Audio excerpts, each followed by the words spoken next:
En este tercer apartado vamos a ver correlaciones para una geometría cilíndrica y vamos a distinguir también entre dos orientaciones posibles del cilindro, posición horizontal y posición vertical. Bien, cuando tenemos el cilindro en posición horizontal es indiferente, dada la simetría que tiene el cilindro, que la temperatura de esa superficie sea mayor o menor que la del ambiente.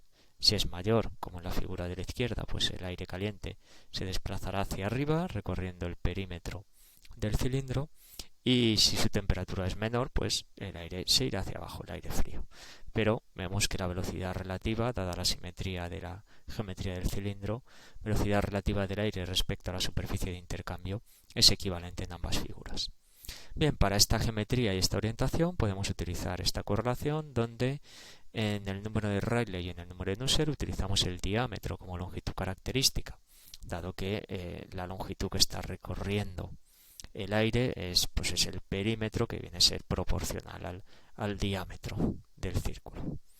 Longitud característica es el diámetro en ambos números adimensionales, propiedades se evalúan a la temperatura de película y correlación válida en un amplio rango de números de Rayleigh, desde 10 elevado a menos 5 hasta 10 elevado a 12.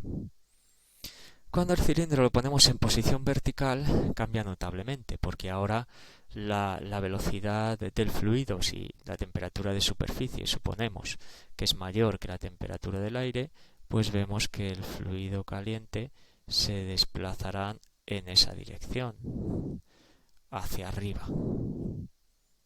Es decir, está recorriendo la longitud del cilindro, no el perímetro o el diámetro, como ocurre cuando estamos hablando de un problema de convección natural.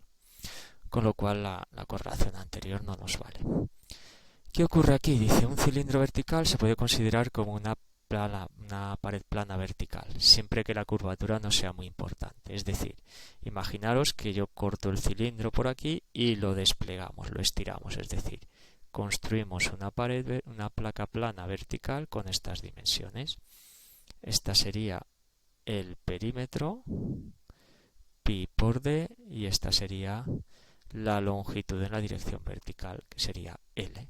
Es decir, desenrollamos el cilindro y lo estiramos y lo convertimos como si fuera una placa plana vertical. Eso lo podemos hacer siempre que el efecto de la curvatura no sea muy importante. La curvatura es tanto más importante cuanto más pequeño sea el diámetro del cilindro. Exactamente, tenemos que utilizar este criterio. ¿De acuerdo? Si se da esta condición, podemos considerar que el efecto de la curvatura del cilindro es despreciable y resolver este problema que tenemos aquí de una placa vertical y utilizar la correlación de placas verticales que hemos visto anteriormente. En caso de que no se cumpla la restricción de la curvatura, pues tenemos que utilizar esta otra correlación, donde calculamos un número de Nusselt para la placa vertical, que es lo que indica el subíndice PV. Es decir, calculamos también el mismo número de Nusselt de la placa vertical, pero luego tenemos que multiplicar por este otro factor corrector que tenemos aquí. Las propiedades pues se evalúan a la temperatura de película, al igual que ocurre con la placa vertical.